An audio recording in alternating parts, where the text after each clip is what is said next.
அண்மைச் செய்தி. திருவாரூர் அருகே மழை வெள்ளத்தால் பாதிக்கப்பட்ட நெற்பயிர்களுக்கு இழப்பீடு வழங்கக் கோரி விவசாயிகள் சார்பில் போராட்டமானது நடைபெற்று வருகிறது. அண்மைச் செய்தியாக பார்த்து வருகிறோம். ஏக்கர் ஒன்றுக்கு 35,000 ரூபாய் வழங்க வலியுறுத்தி இடதுசாரி கட்சிகள் சாலை மறியல் போராட்டத்தில் ஈடுபட்டு வருகின்றனர்.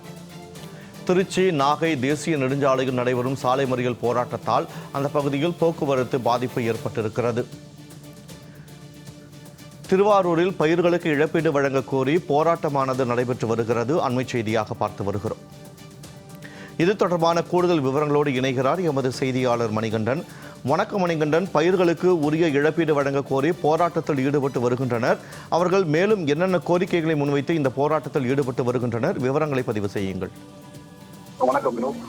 திருவாரூர் மாவட்டத்தில் வடகிழக்கு பருவமழை மற்றும் டிக்வா புயல் தொடர்ந்து திருவாரூர் மாவட்டத்தில் ஏராளமான விளைநிலங்கள் தண்ணீரில் தத்தளித்து வருகின்றன. குறிப்பாக திருவாரூர் மாவட்டத்தில் 3,60,000 ஏக்கர் பரப்பளவில் சம்பா மற்றும் தாளடி நடவு பயிர்கள் செய்யப்பட்டன.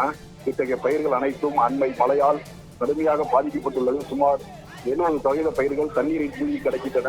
இத்தகைய பயிர்களை செய்த விவசாயிகள் ஒரு ஏக்கருக்கு 35,000 ரூபாய்க்கு செலவு செய்து மிகவும் பாடுபட்டு கஷ்டப்பட்டு பயிர் சாகுபடி செய்தனர். இவை அனைத்தும் மழையில் நனைந்துள்ளதால் மிகுந்த இன்னலை அனைத்து வருகின்றனர். குறிப்பாக ஒரு வருட சாகுபடி செய்த பயிர்களை மீட்பதற்கு மிகவும் போராடி வருகின்றனர். இத்தகைய நிலையில் விவசாயிகள் தங்களுக்கு நிவாரணம் எடுத்துவிட்டு அரசிடம் கோரிக்கை வைத்து வருகின்றனர். ஆனால் திமுக அரசு இதுவரை எந்த நடவடிக்கையும் எடுக்கவில்லை.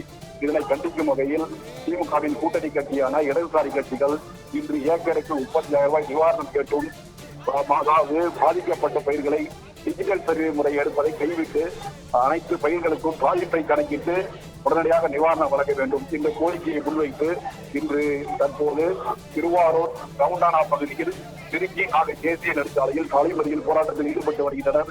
இதனால் போக்குவரத்து கடுமையாக பாதிக்கப்பட்டுள்ளது.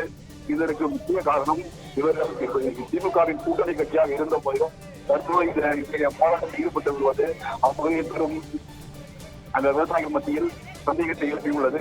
குறிப்பாக ஏக்கர் ஒன்றுக்கு 30,000 நிவாரணம் வேண்டும் என்பது பிரதான கோரிக்கையாக இருந்து வருகிறது. இத்தகைய சாலை மறியல் போராட்டத்தால் சுமார் அரை மணி நேரத்துக்கு மேலாக போக்குவரத்து பாதிக்கப்பட்டுள்ளது. பொதுவாக பொதுமக்கள் உடனடியாக அரசு விவசாயிகளின் கோரிக்கைக்கு முன்னெடுத்து வைக்க வேண்டும். ஏக்கருக்கு 30,000 வழங்க வேண்டும் என்று அனைத்து தரப்பு விவசாயிகளை கோரிக்கையாக இருந்து வைத்திருக்கிறோம். திருவாரூரில் மழை வெள்ளத்தால் பாதிக்கப்பட்ட பயிர்களுக்கு இழப்பீடு வழங்கக் கோரி போராட்டம் நடைபெற்று வருகிறது. அது தொடர்பான அண்மை தகவலுக்கு நன்றி மணிகண்டன்.